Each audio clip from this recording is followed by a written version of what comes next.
My name is Samuel Levine, and what I am about to share with you is something I never imagined I would say. On October 14th, 2017, my entire world changed forever. For decades, I was certain of my faith, my purpose, and my understanding of God. I was a devoted Jew, a leader in my community, a man who had dedicated his life to the study of Torah and Jewish tradition. I never questioned, never doubted. My faith was as solid as the very air I breathed. But life has a way of testing even the strongest beliefs. It took a near-death experience, an encounter with Jesus Christ himself, to shake me to my core and reveal to me a truth I had spent my entire life denying. This is my story. I was born into a deeply religious Jewish family in New York City. My earliest memories were filled with the sounds of my grandfather's voice as he told me the stories of Moses parting the Red Sea, Elijah calling fire from heaven, and the great miracles God had performed for his people. Faith wasn't just a part of our lives. It was the foundation of everything we did. As a child, I felt an unshakable connection to God. I would wake up early to pray with my father, carefully recite the Shema, and study the Torah with a hunger that never seemed to fade. From an early age, I knew that I was destined to serve God in a greater way. By the time I reached adulthood, my path was clear. I would dedicate my life to teaching and guiding others in faith. Becoming a rabbi felt as natural as breathing. There was no hesitation, no second thoughts. It was my calling. I immersed myself in the sacred texts, spending endless hours studying the Torah, the Talmud, and the traditions passed down for thousands of years. I took great pride in leading prayers, teaching Jewish law, and providing spiritual counsel to those in need. For years, I stood in front of my congregation, offering wisdom, comfort, and unwavering faith.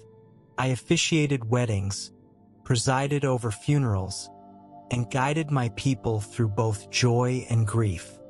Every morning, before the sun even rose, I would wrap myself in my talith, recite the morning blessings, and feel a deep connection to the generations of Jews who had done the same before me. My faith was not just something I practiced, it was my entire identity. And yet, even the strongest faith can be shaken when life takes an unexpected turn. It started with a dull ache in my stomach, something I barely noticed at first. I brushed it off as stress or exhaustion. After all, the life of a rabbi is demanding, and I had learned to push through discomfort. But as the days turned into weeks, the pain grew sharper, more insistent. At first, I told myself it was nothing. I kept leading services, kept counseling families, kept teaching the Torah, believing that if I just kept going, it would pass. But it didn't. It got worse. My wife, Rachel, was the first to notice that something was wrong. She had always been my anchor, my voice of reason, the one person who could see through my stubbornness. One evening, as I sat at the dinner table barely touching my food, she reached across the table, took my hand and said, "Samuel, you need to see a doctor." I sighed, reluctant but knowing she was right. I wasn't afraid. I had always believed that God was in control, that my life was in his hands. I would go, get checked, and everything would be fine. But it wasn't. I will never forget that moment in the doctor's office. The sterile white walls, the soft hum of machines, the way the doctor's eyes wouldn't meet mine as he spoke. His words were quiet, measured, but they hit me like a hammer. "It's cancer. Advanced stage." I sat there in silence, feeling the weight of those words settle over me like a suffocating blanket. Cancer. I had spent my life counseling others through their suffering, reminding them to trust in God's plan. But now, faced with my own mortality, I felt something I had never allowed myself to feel before: fear. As the weeks passed, my condition deteriorated rapidly. The pain became unbearable. The treatments weren't working. The man who had once stood strong before his congregation, offering them hope and faith, was now too weak to even stand at the pulpit. I tried to hold on to my faith. I prayed harder than I ever had before, reciting the Tehillim, Psalms, with desperation, pleading with God for healing. But the silence that followed was deafening. For the first time in my life, I felt abandoned. I had always believed that if I was faithful, if I followed the commandments, if I lived righteously, then God would always be near. So where was he now? Lying in a hospital bed, unable to move without pain. I began to wonder if my prayers were just words spoken into emptiness. Then one night, everything changed. I remember the exact moment it happened. I was in my hospital bed, Rachel asleep in the chair beside me, her hand still resting on mine. The machines around me beeped rhythmically, a steady reminder of how fragile my life had become. Then suddenly the pain was gone. First, I thought I had fallen asleep, but when I opened my eyes, I was no longer in my body. I was above the bed, floating, looking down at myself. I saw Rachel, still holding my hand, unaware that something unimaginable was happening. I saw the doctors rushing into the room, their voices urgent. I should have been afraid, but instead, I felt an overwhelming peace. And then I saw the light.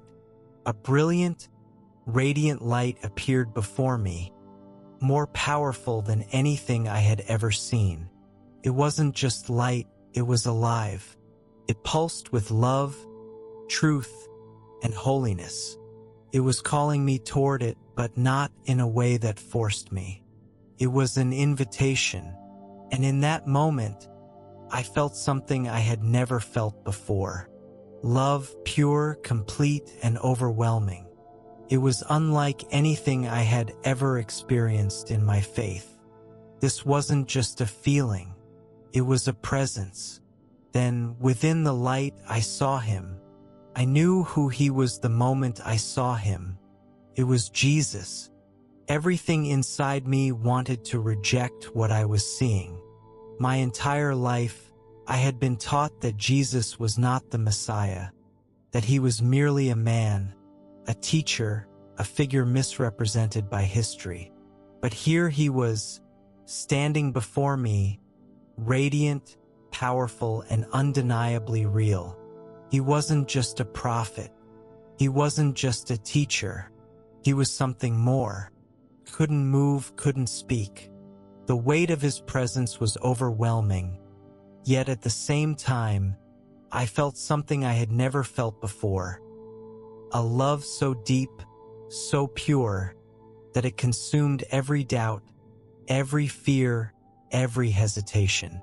He knew me, not just my name, not just my history. He knew everything. Every thought I had ever had, every doubt, every moment of faith, every sin, every hidden fear. And yet, he still loved me completely. I wanted to turn away. I wanted to tell myself that this wasn't real, that it was just a dream, just a trick of the mind. But deep down, I knew the truth. This was real, and I was standing in the presence of the one I had spent my life denying. In an instant, my entire life played before me. I saw myself as a child, eager to learn, full of questions about God. I saw the moment I decided to become a rabbi, the pride I felt as I studied the Torah, the love I had for my people. I saw the weddings I had officiated, the funerals I had presided over, the moments of deep connection with my congregation. I also saw the times I had turned away from the truth. I saw myself dismissing the questions that had crept into my heart, the moments when I had wondered why God felt distant, yet refused to seek answers outside of my tradition. I saw the times when I had silenced others who spoke of Jesus, when I had dismissed their testimonies without even considering them. Then I saw something that shattered me. I saw Jesus on the cross. I had been taught my whole life that this never happened, that it was a fabrication. But here it was happening before my eyes. I saw the pain in his face, the weight of the world's sin upon his shoulders. I saw the moment he took his last breath, not out of weakness, but out of sacrifice. And then I saw something even greater. I saw him rise from the dead, the empty tomb, the resurrected Christ, the fulfillment of every prophecy I had studied but never understood. Tears streamed down my face as I realized the truth had been in front of me all along. Jesus wasn't just a figure of history. He wasn't just a man. He was the Messiah, the Son of God, the fulfillment of everything I had ever sought after. Jesus looked at me, and though he didn't speak in words, I understood everything he was telling me. He showed me that salvation wasn't found in my own efforts, in my own righteousness, or in the law alone. The law had been a guide, a shadow of something greater, but the fulfillment of the law was in him. Faith wasn't about earning my way to God. It was about accepting the gift that had already been given. I had spent my entire life striving, studying, obeying, and following traditions, believing that one day, if I was good enough, I might reach God. But Jesus showed me that I had it backward. God had already reached out to me through Jesus, and all I had to do was accept him. I fell to my knees, overcome with a mix of sorrow, repentance, and joy. I had spent my entire life rejecting my own Savior, but here he was, offering me grace, offering me love, offering me a chance to truly know him. I wanted to stay. I never wanted to leave his presence. But then, I heard a voice calling me back. It was distant at first, but it grew louder. I felt myself being pulled away, back toward the world I had left behind. And in an instant, I was rushed back into my body. I gasped for air, my lungs burning, my chest rising and falling with force. The room around me was chaotic. Doctors shouting, machines beeping, my wife sobbing beside me. I had been dead for over 10 minutes. The doctors were in disbelief. They had been ready to declare me gone. But somehow, my heart had started beating again. But I knew the truth. Jesus had sent me back. I had returned, but I was not the same man. As I recovered, I wrestled with the enormity of what had happened. I had met Jesus. I had seen the truth. But how could I explain this to my family, my congregation, my community? I knew what would happen if I told them, and I was right. When I shared my experience, the reaction was immediate and harsh. My wife, Rachel, begged me to stay silent, to forget what I had seen. My friends and fellow rabbis told me I was delusional, that my mind had been affected by the trauma. My congregation, the people I had led for decades, turned their backs on me. I lost my position as a rabbi. I lost my closest friends. I lost the life I had known. But despite all of that, I had never felt more alive. I had lost everything, but I had gained the one thing that truly mattered. I had gained Jesus. In the months that followed, I dedicated myself to studying the New Testament, something I had never done before. Every word confirmed what Jesus had shown me. I read the words of Paul, a fellow Jew who had once persecuted Christians before encountering Christ on the road to Damascus. His story felt like my own. He had been blind to the truth until Jesus himself opened his eyes. And just like Paul, I now had a new mission: to share the truth, to tell others, especially those who, like me, had been blind to who Jesus truly was. It hasn't been easy. I have faced rejection, anger, and even threats from those who refuse to believe. But I can't stay silent. I won't, because I know what I saw. I know who I met, and I know that Jesus Christ is exactly who he said he was. If you are watching this and you feel something stirring in your heart, don't ignore it. If you've been questioning, if you've been searching, know this: Jesus is real. He loves you. He is the way, the truth, and the life. You don't have to earn his love. It has already been given. All you have to do is accept him. If this story has touched you, share it with someone who needs to hear it. Like this video, subscribe to the channel, and turn on notifications so you don't miss more testimonies like this. God bless you, and may he lead you to the truth.